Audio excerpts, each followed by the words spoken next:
First of all, let's talk about utility function. What is utility function? A short definition: utility function is a mapping of consumption set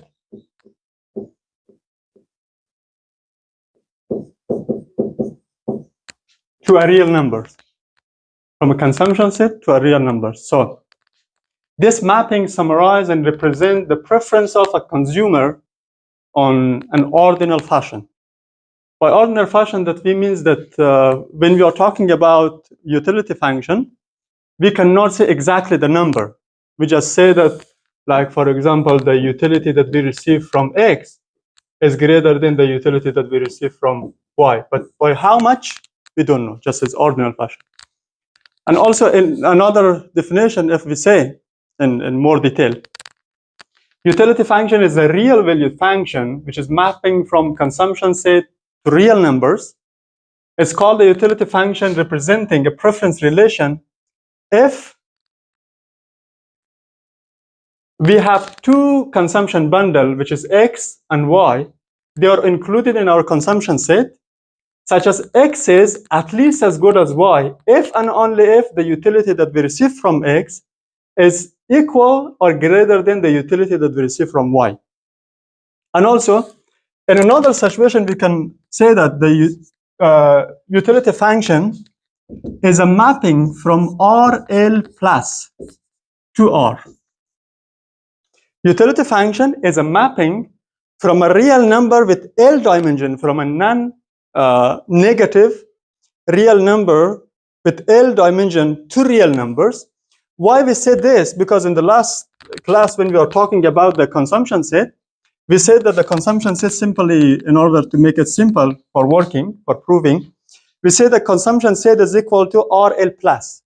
The L is dimension, the number of dimension. It says the number of goods and services that we have in a consumption bundle. For example, L can be just 1 and 2 goods in our consumption set. L can be from 1, 2, 3, 4, 5, like 100. Different combination of goods and services we can have here. So then, that L comes from the number of goods and services that we have in our consumption set or in consumption bundle. Then the plus means that this consumption set is non-negative. It means we cannot say that we consume a negative amount of some goods. But we consume zero amount because it's not strictly positive. So if we say that RL plus plus, it means it's strictly positive. It does not include zero. But it's RL positive because it includes zero, because sometimes we spend just zero amount of some products, some goods. So that's why, in order to make it simple, we can say utility function is real valued function that we map from RL plus to R, from a L dimension non-negative real numbers to a real numbers. But one of the most important things in the utility function is the representation theorem. What the representation theorem says, it says that we can represent preference relation by using utility function. Because when we are talking just about the preference relation, when we say that X is at least as good as Y, X is at least as good as Y, or X is weakly preferred to Y, or we say X is strictly preferred to Y, or X is indifferent to Y. So mostly we don't know the level, or we don't know the order.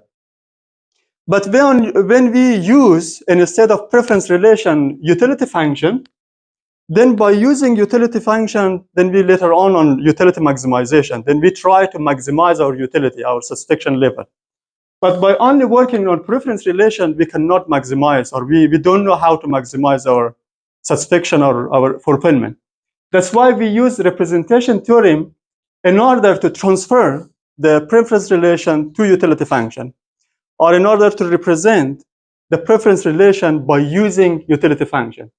That's why it says that a preference, if preference relation on consumption set, which is equal to RL plus R, it has like this condition: the rational, continuous, and strictly monotonic. There's 3 conditions should be satisfied. If this preference relation on consumption said as rational, it means complete, transitive, and reflexive, which is the 3 first axiom of preference relation. And also, this preference relation should be continuous. It means there's no break, there's no jump on the preference set on the preference relation or the indifference curve. And also, a strictly monotonic. It means more is better than less. That means we have like the normal goods, or the goods that's when we use more of that goods, we are happier. Then there exists a continuous utility function ux that represent the preference relation. In a map, we can say that utility function is a mathematical function that denotes the satisfaction derived by people by consuming a bundle of goods. So, but when we are talking this representation theorem, we need to prove that. How we prove? So here is the proof of the representation theorem, or how we can like represent the preference relation by using utility function. So the proof says that let the preference relation be rational. That's 3 first assumption, which is complete, transitive, and reflexive, continuous, and strictly monotonic. Let E be a vector in RL plus and be a vector once. And consider the mapping of utility function instead of X, which is the consumption bundle, the consumption set, we use RL plus because we said that X is equal to RL plus. We map to R defines to the following. So we are going to define the following relationship, which the utility that we receive from X, or not the utility here, just because we don't know, it's just we just can say the function. The UX multiplied by E is indifference to X. X is here consumption bundle.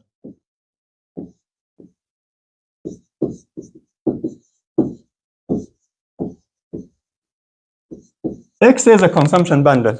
This UX is a function of consumption bundle. It's a function of that consumption bundle. And this E is a vector of ones. So why we need this relationship? Why we cannot only just write down the UX is indifference to X? Because this UX is a real valued function, but this X is a consumption bundle as a vector, because when we say X, then inside this X can be many other like X1, X2, X3, up to Xn. When we use a bold character, this bold, this bold, this bold, it means vector. It's a vector of different numbers or different variables. So then X is a vector of, for example, X1, X2, X3, Xn, but this UX is just a real valued function. It's just one number. So then we multiply this UX to a vector of ones to change this one is also to vector. Then if you multiply a real valued function to a vector, then it will change also to vector. And also in this side, X is also vector.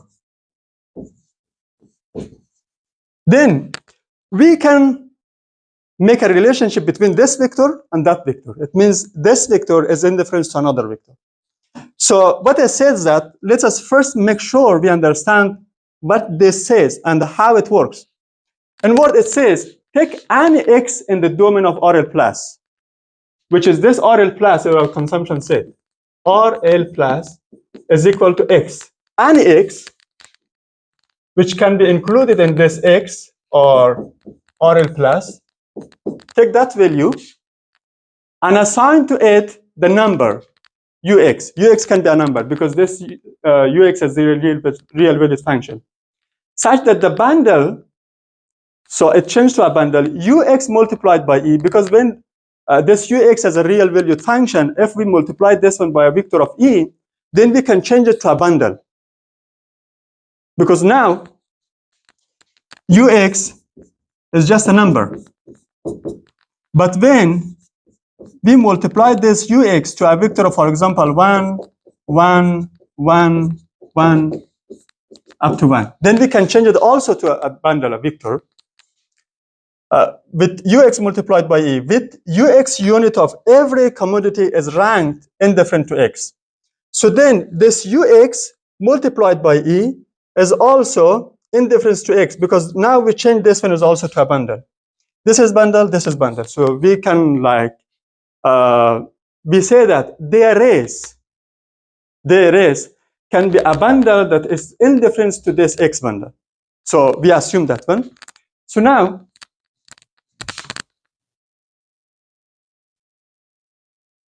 actually, when we are trying to prove the representation theorem or the existing of utility function, we are trying to do three things. We are trying to do three things. The first one, we are trying to satisfy the necessity condition, the sufficiency, and also the continuity of utility function. Because when we come to the definition, it says when a preference relation is rational, continuous, and strictly monotonic, then there exists a utility function, which this utility function should satisfy this condition. X is at least as good as Y if and only if Ux is greater and equal to Uy. That means when we say if and only if, it means both the necessity condition and the sufficiency condition both are satisfied. So when we are trying to prove the utility function, we need to confirm that this necessity and sufficiency condition within this relationship exists. All the things that we do here.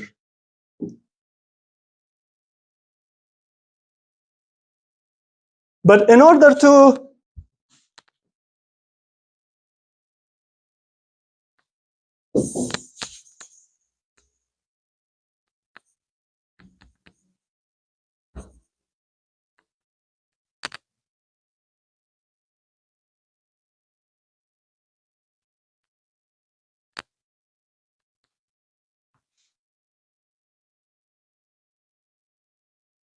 okay.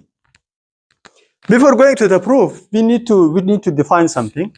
We need to define a restricted upper contour set and also restricted lower contour set. For example, here, if this is a function, which is like this area,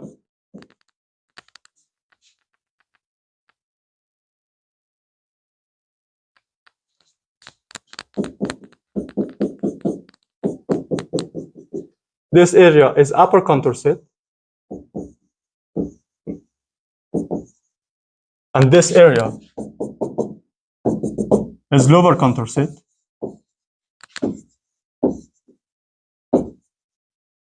We need to know about this lower contour set and this upper contour set. So any bundle that we have in upper contour set, so for example, we have like some Y bundle, and this is X bundle. Any bundle that we have in upper contour set, for example, Y, this is at least as good as X. It means any bundle in the upper contour set should be weakly preferred to this bundle.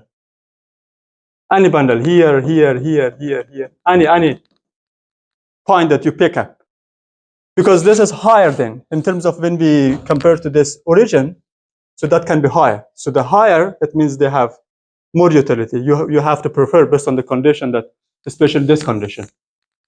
So now, the condition for upper contour set, any bundle in the upper contour set, for example, is at least as good as X, this X. And any bundle in the lower contour set, for example here, then X is at least as good as that bundle. For example, any Y here you pick up, any Y here you pick up, and here if you pick up any Y, then that Y is at least as good as the X, this X. But if you prefer any X, if you pick up any X, any Y here, then this Y is lower than X. Or another way, X is at least as good as Y. So that's why we need to define the upper contour set and lower contour set. And there are the condition that we need to define here for the upper contour set and lower contour set is this: the upper contour set be a restricted upper contour set where, so, and also this one is a restricted lower contour set. For example, we define here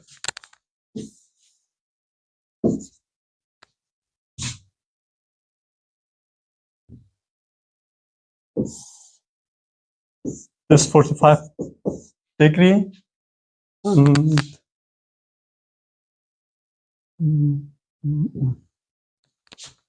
This is the indifference set.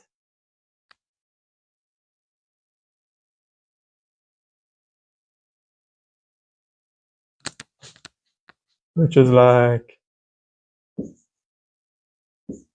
ux multiplied by e. This is the x.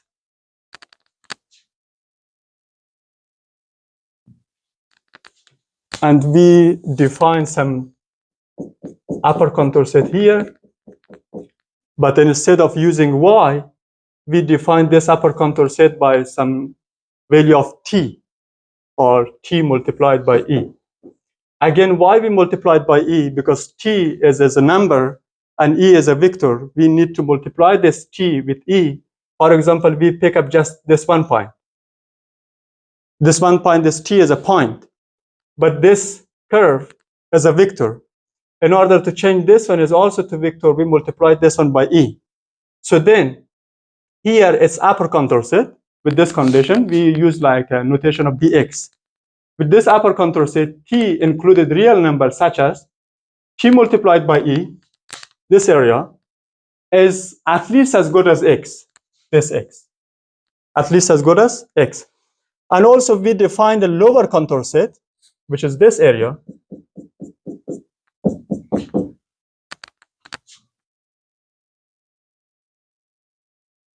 And in this area, we have some TE that x is at least as good as that T. For example, pick up this point. Then x is at least as good as this TE, but this TE is at least as good as this one. So this is the upper contour set, this is the lower contour set. Then there are some conditions. For example, by a strong monotonicity, Bx, which is upper contour set, it should be non-empty. By non-empty means when we're talking about the upper contour set, it means any bundle in the upper contour set which has more like amount of goods and services, they should provide higher preference than this X bundle. Because by a strong monotonicity, B means that more is better than less. Then if this T, which is upper contour set, is more, then it's better than this list, this X. So then this should be non-empty. That means there should be some products, some goods and some services, some bundle. And also the WX, which is the lower contour set, is non-empty. This one is also should be non-empty. Why this should be non-empty? Because if we don't have anything, at least we have in the lower contour set some zero amount. For example, let's start this UX here. Just here, close to zero. Then the lower contour set of this X, which can be this point, is at least here we have some value, which is zero. So that's why the lower contour set is non-empty and the upper contour set is also non-empty. Why? Because based on the monotonicity, more is better. Then this point, for example, this point, is more than this point. And this point even is more than this point. So the condition is satisfied, more is better. And also, by continuity, by this condition, Bx, which is the upper contour set, and Wx are both closed. Why this should be both closed? This area and this area, because here, we close here the value, and over there we like close, for example, less than some number of infinite. If it's not closed, then we cannot have like at the extreme, we do not have any solution. When we do not have any solution, then we cannot satisfy this continuity. And also, it should be completeness. It should satisfy this condition, which the set of Bx, which is the upper contour set, and its union with the lower contour set should be the whole set of real numbers. It means if you pick up any value here,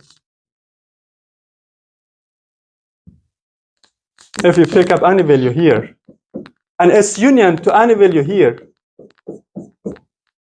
it's the whole set of real numbers, because it's a start from here and any number, and mostly we should think about the R plus to the infinite. So it's contain all the, no, it should be R, because in the lower contour set we can have like some numbers here.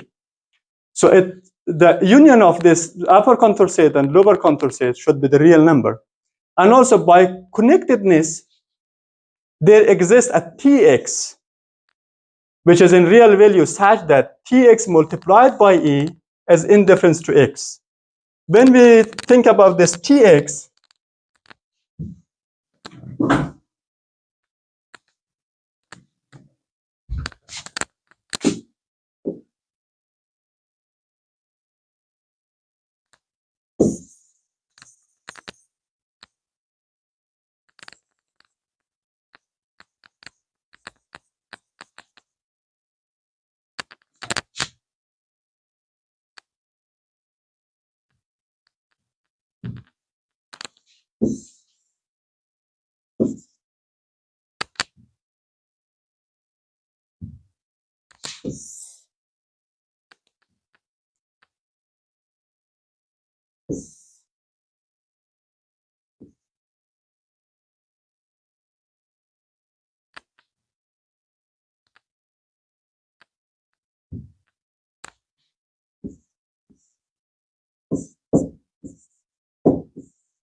okay. Now, when we think about this connectedness, which mostly we think about the indifference set, there exists a Tx in real value or in real number such that the vector of Tx multiplied by E is indifference to this X. Pick up this X in this indifference curve and pick up another point, the Tx, like some value, some number. And then if we multiply this Tx, this X is a subscript. It's just we refer to a point, which that point is indifference to this X. That means that can be included to the set that X is included there. So then this Tx multiplied by E is indifference to X. Why does Tx multiplied by E is indifference to X? Because both of them included in the same indifference curve. When we define the indifference curve, we say that the combination of different goods and services that they provide like the same amount of fulfillment. It means we are indifference between choosing any point. So that's why the Tx multiplied by E is indifference to this X. Tx is just one point. Then we multiplied by E to change it to vector because X is a vector in order to compare. So this is by connectedness. So now let's think about, again, about the definition of utility function and what we are going to prove. When we think about the definition of utility function, actually, before, we told that this Ux is a function of X. And we multiplied this one by E in order to compare this one to the X. And also, here, we told that by connectedness, Tx multiplied by E is indifference to X. Here, T subscript X multiplied by E is indifference to X. So now, when Ux multiplied by E is indifference to X, and also Tx multiplied by E is indifference to X, based on the transitivity, we can say that the Ux is equal to Tx. So we say that Ux is equal to Tx. Again, we are claiming this definition for the utility function that the utility function of u represent the preference relation, this preference relation. In other words, if we have like consumption bundle of X and consumption set of capital X, and another consumption bundle of Y and the consumption set of X, then the utility that we receive from Y is at least as much as the utility that we receive from X if and only if Y is weakly preferred to X. It means when we say about if and only if, both conditions, the necessity condition and the sufficiency condition, both of them are satisfied. Because when we say about the necessity condition, in the necessity condition, we can say that the uy is greater than and equal to ux if y is at least as good as x. This is the necessity condition. If we think about the sufficiency condition, we say that y is at least as good as x only if uy is greater than and equal to ux.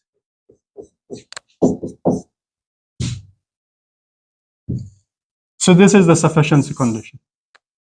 So now, what we are going to do here, in order to prove that this relationship exists, we need to prove this one and also this one, both the necessity condition and the sufficiency condition. And overall, what we are doing in proving the utility function is to confirm this relationship exists. If we confirm that this relationship exists, it means that we represent a preference relation by using a utility function. Otherwise, no. Any preference relation that can be represented by a utility function, it should have this condition, should satisfy the necessity and also the sufficiency condition, both of them. Okay. Which one is here? Let's prove first the sufficiency condition. Assume that the utility that you receive from y is greater than and equal to the utility that you receive from x.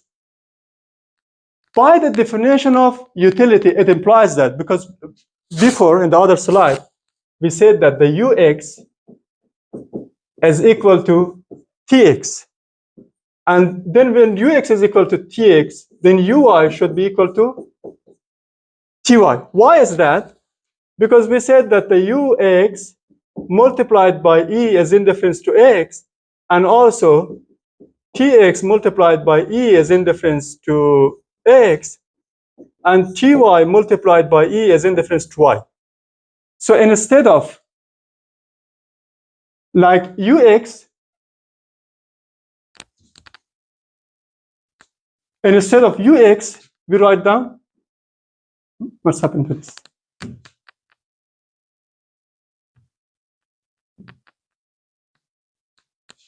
Then instead of ux, we just simply write down tx, and instead of ui, we just simply write down ty. And also, by a strong monotonicity, we can write down this condition, which is ty multiplied by e is at least as good as tx multiplied by e. Why is that? Because when the utility that you receive from y is greater than the utility you receive from x, it means that when you get more fulfillment or satisfaction from something, by the strong monotonicity, it means that is higher than another value. So if the ty is greater than the tx, ty is greater than the tx, then you prefer that more than less. Because when the ty is greater than tx, then ty is more than tx. By this strong monotonicity, then you prefer more to less. And also, why we again multiply this one to e and this one to e? Because ty and tx, they are just a point, just a number. In order to change it to a vector of consumption, because in consumption we have bundles, and it consists of many different goods and services. Then when what we do, we multiply it by just a vector of E. E is 1. If we multiply some number to E, there's nothing changing the value.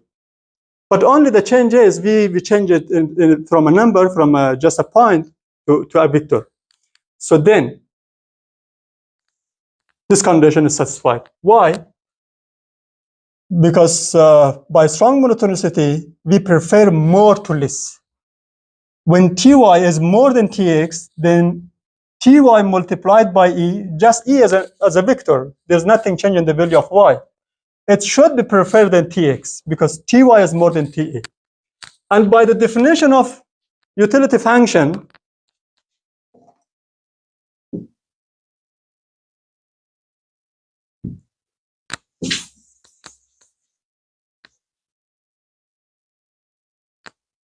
okay, I should not. Every time E is equal to 1, right? Yeah, every time E is equal to 1. Then Uy multiplied by E is indifference to Y. Okay. As we said here, then by the definition, Y is indifference to Ty multiplied by E, because we said that the Ux is equal to Tx and the Uy is equal to Ty. And now the and think E is a vector. E is a vector. E is a vector equal to 1.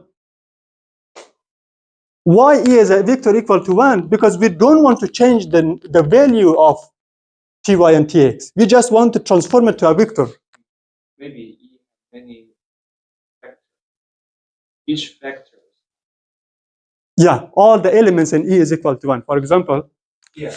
E is a vector of 1, 1, 1, 1. Then Ty is a number. For example, just A. Ty is a number, but E is a vector. But X is also a vector. X is a vector of x1, x2, x3, x4, any number any value that you have. So if we want to compare the Ty to A, the Tx to X, we should change this one is also to vector. We should have the same unit in order to compare them. If we have just value, we have vector, we cannot compare value to a vector, just a number or a point to a vector. We just multiply this one to this one, then it will come A. To connect each of them to this, each of the value that we have here. X bundle. X is a bundle. But Tx and Ty is just a point. Yeah. Just one point. So that's why we multiplied that one to a vector to change also that to a vector. Is there any way to understand that Tx intuitively? Reliability.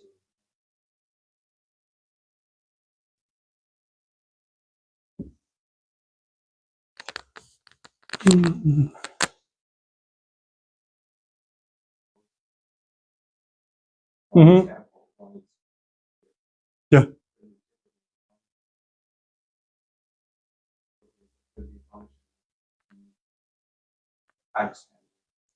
In reality, no. Yeah, we just assume that there is some point.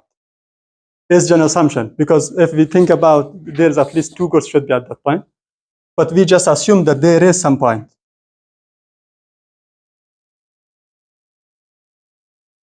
And one of the biggest concern in terms of utility.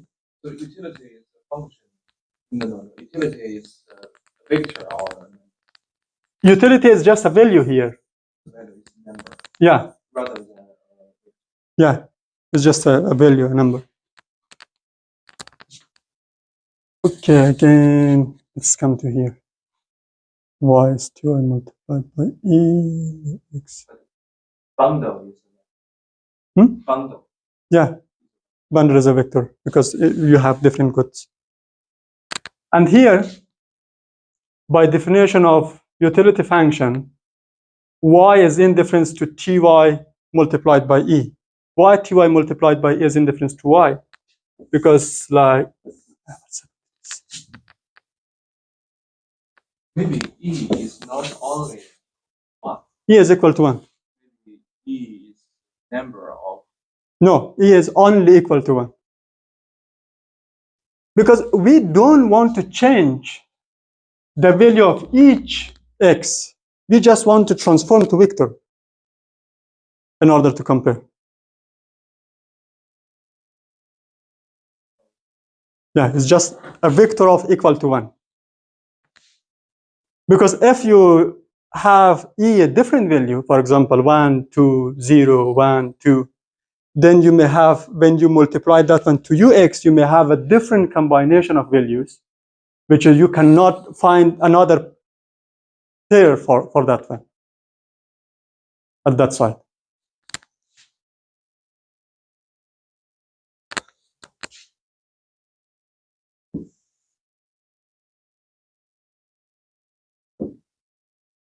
So then this ty multiplied by e is some number here in the upper contour set.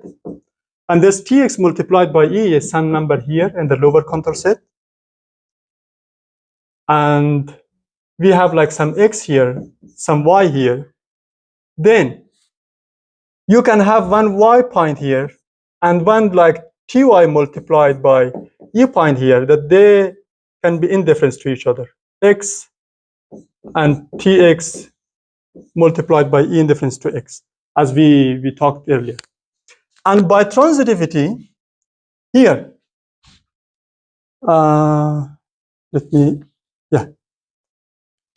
when ty multiplied by e is equal to y, and tx multiplied by e is equal to x, what we do, we just replace the ty multiplied by e to y, tx multiplied by e to x. Then instead of ty multiplied by y, we just simply write down y, and instead of tx multiplied by e, we just simply write down x. So now, the first condition, the proof of sufficiency is satisfied, this one. If the utility of y is greater than the utility of x, if y is at least as good as x. So the conclusion, we say that the utility of y is greater than and equal to the utility of x if y is at least as good as x. This is the sufficiency condition. The utility of y is greater than and equal to the utility of x if y is weakly preferred to x, if y is at least as good as x. Also, we have a kind of notation for that. Uy is greater than ux. This means if y is at least as good as x.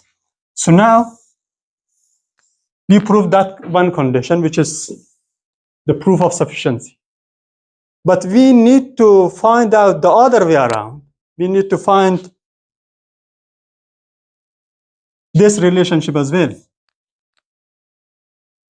which is y is at least as good as x, only if. So now we found out that utility of y is at least as good as utility of x, at least as much as, utility of y is at least as much as utility of x if y is at least as good as x. But if we want to prove the necessity condition, we should find out the other way around relation. Y is at least as good as x only if the utility that you receive from y is at least as much as utility that you receive from x. So now we move to find out the necessity condition. Now, in terms of necessity, y is at least as good as x if, only if uy is greater and equal to ux. Then we need to prove that this condition exists. So again, by the definition of ty and tx from the previous slide, ty multiplied by e is indifference to y. And tx multiplied by e is indifference to x. Because at the beginning, we defined this condition, which is ux multiplied by e is indifference to x.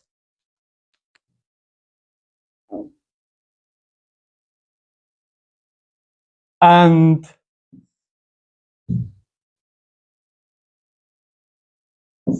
uy multiplied by e is indifference to y. And also, we said that the ty multiplied by e is equal to uy multiplied by e. And here, the tx multiplied by e is equal to ux multiplied by e. Or simply, tx is equal to ux, and here, simply ty is equal to uy, because this e with e and this e with this e will cancel out. So just we have tx is equal to ux and ty is equal to uy. So then, in this relationship, instead of ty multiplied by e, instead of uy multiplied by e in difference to y, instead of ux multiplied by e in difference to x, we just change the value. Instead of this value, we write tx multiplied by e. Instead of this value, we write ty multiplied by e. Then again, by transitivity, ty multiplied by e is at least as good as tx multiplied by e. Why? Because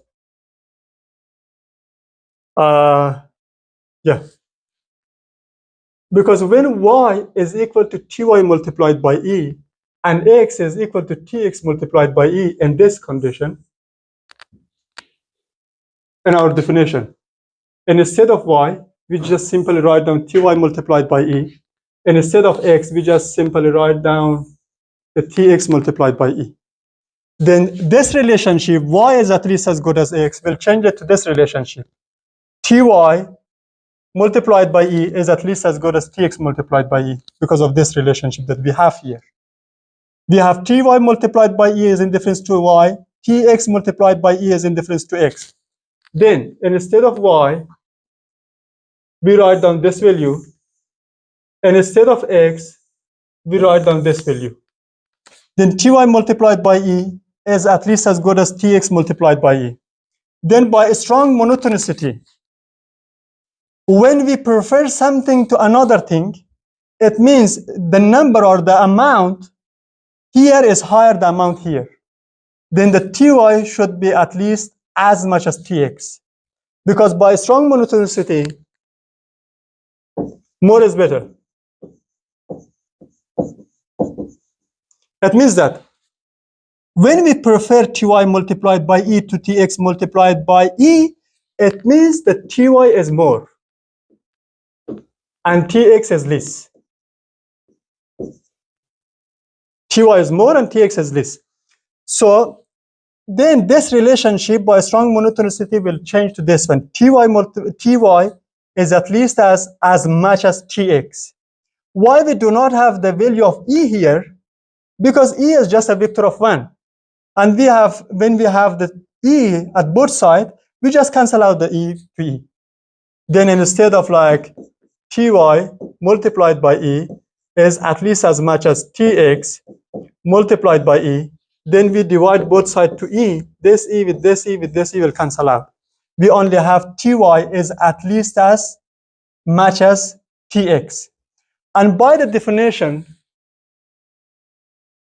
by this definition, the ux multiplied by e is indifference to x, then the uy multiplied by e is indifference to y.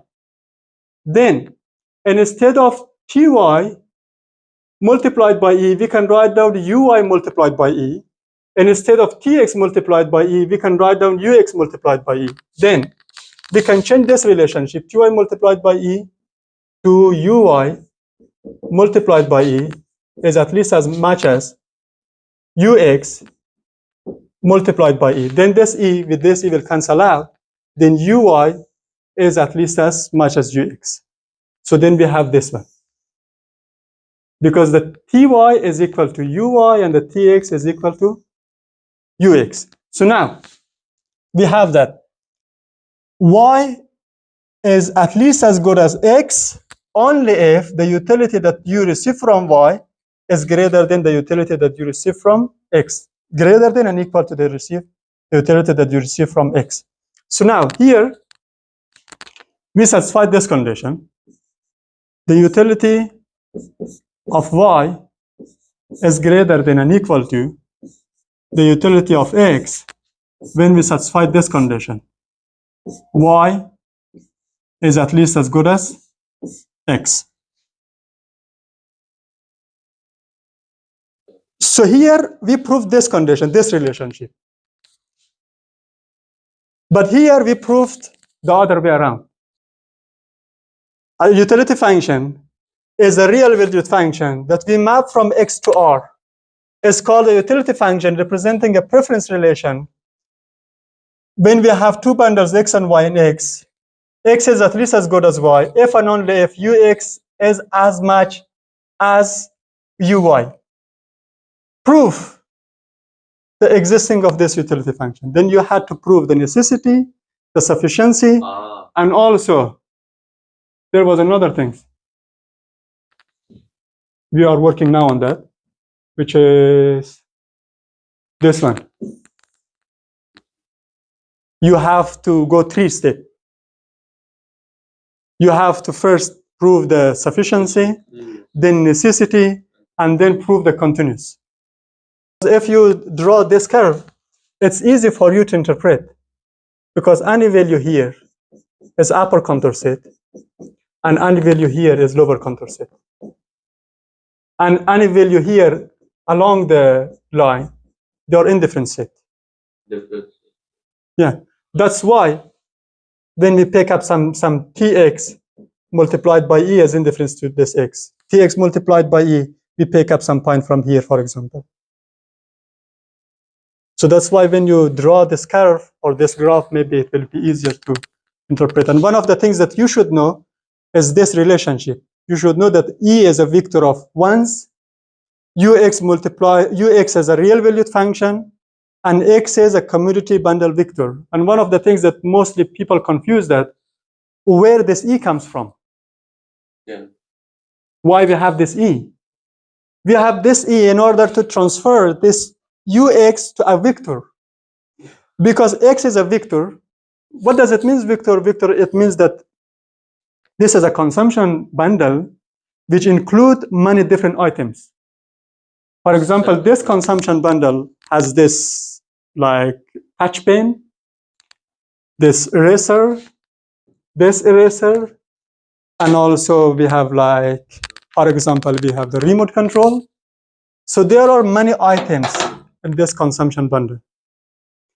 But this Ux, yeah, is a bundle, not a set. Because when we think about the set, so think about all the room. Whatever we have just pick up a set here, a bundle, not all the whole set. Because the whole set is RL plus. RL plus means anything we have in this world, anything that we can consume.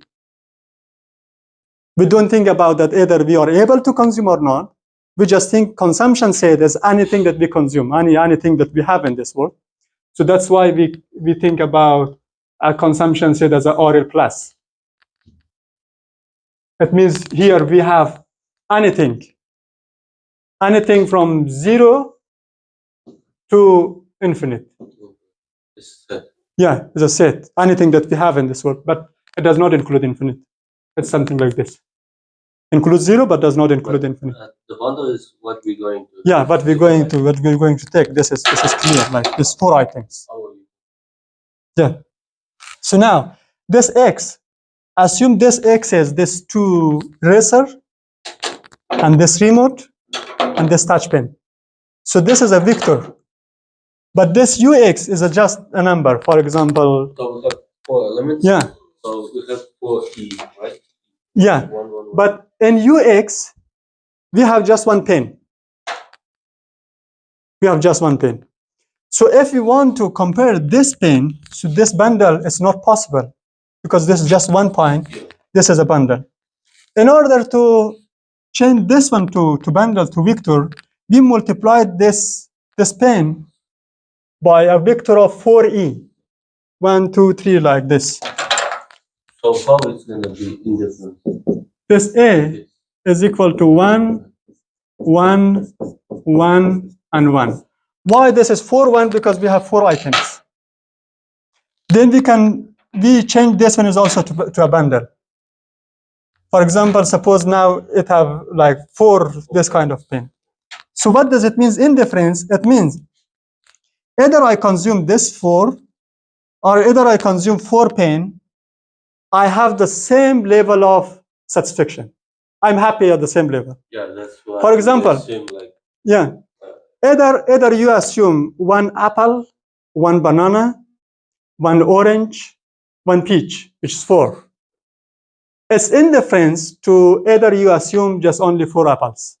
Yeah. It's like depends on you. You just assume that this relationship exists. But one of the most difficult part here in utility function is to prove that the utility function is continuous. So it's easy to prove that necessity condition and sufficiency condition, but most of the time the preference relation does not satisfy the continuity. Does not satisfy the continuity.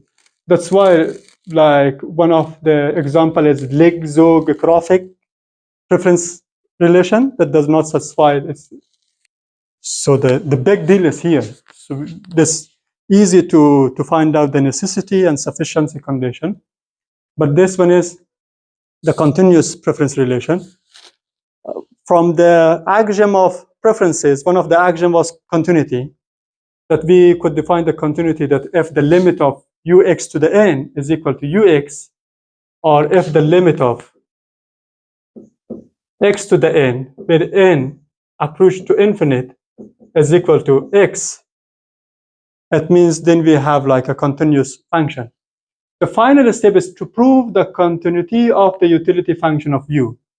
Continuity of the utility function means that for any sequence of x to the n from 0 to the infinite, with we have this condition should be satisfied, the limit of x to the n should be equal to x. But now we don't have just x, we have a function.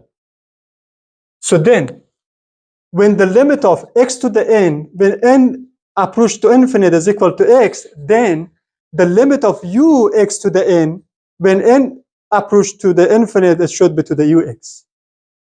Or for example, when we if we define x as a, if we like think about just one point, to find out if x is equal to a, for example, if x is equal to a, this a, this a, this a, is it continuous or not? X at the point of a, or this function at the point of a, is continuous if the limit of x to the n, when n approach to the infinite, is equal to a at that point. Is equal to a at that point. In this relationship, the limit of ux to the n, when n approach to infinite, when x is equal to a, it means it should be equal to ua. It means there is a value. When you put for x a, then y should be a function of a. That means what value you give to x, there should be a value to y. For example, here, if you give a value to x, there is a value to y in this point, in this a. So that's why this function is continuous, because the limit of fx, if x approach to a, so then is equal to fa. But here, we do not have a value for y, because when this function take a value of a, we have like an empty value. So we cannot define any value for y.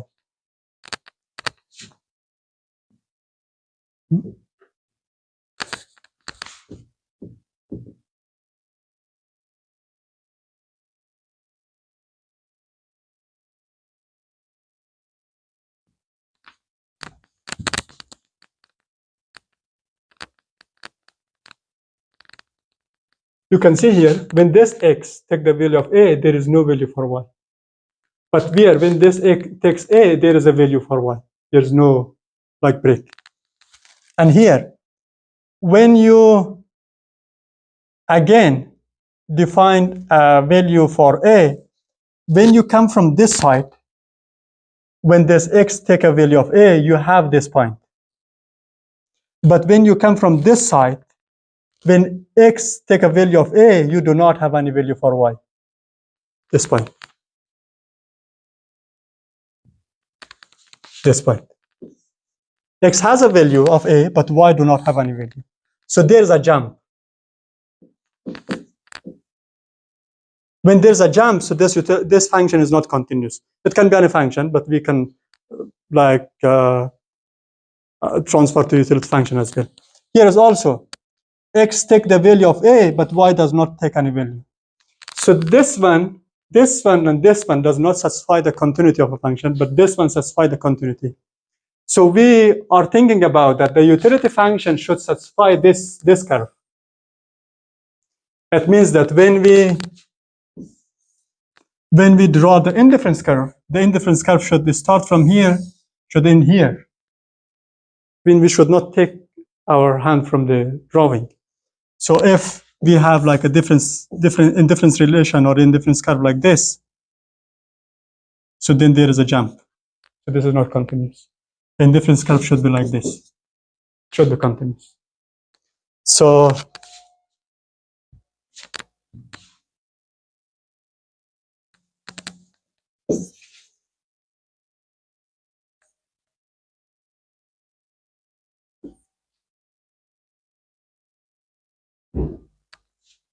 first, the continuity function is more restrictive property of continuity of preferences.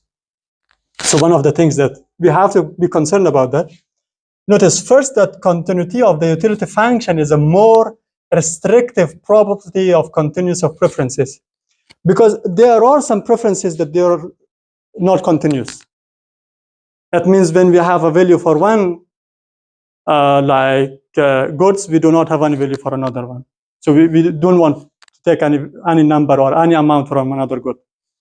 So we have a jump that. So here, therefore, we do need to prove continuity of the specific utility function we constructed. Ux is equal to Tx that we previously talked that U is equal to this Ux is equal to Tx and Uy is equal to Ty. But we do not compare now two utility functions each other, but we just want to work on the same utility function. That we want to prove the utility of x or the utility of y is continuous. That means when we drawing the indifference curve of each function, for example, suppose this is ux and this is uy. It's continuous, there's no jump. Again, consider the sequence of x to the n from 0 to infinite with this limit. This should be satisfied. So then instead of xn, we write down, suppose that there's a function of ux to the power of n based on a converging subsequence. Monotonicity implies that for all epsilon greater than e, the utility value of ux prime lies in a compact set, which is this, for every x prime such that the absolute difference of x prime minus x should be less than and equal to e, that epsilon, where the absolute difference between x prime and x denote that, how do you pronounce this one? I know what it is. Euclidean? Euclidean distance between x prime and x. This is the last thing. If the preference relation satisfy a strong monotonicity or local non-satiation, any of them. If this preference relation satisfy this, either any of them, either satisfy the strong monotonicity or local non-satiation, it means the preference relation is continuous.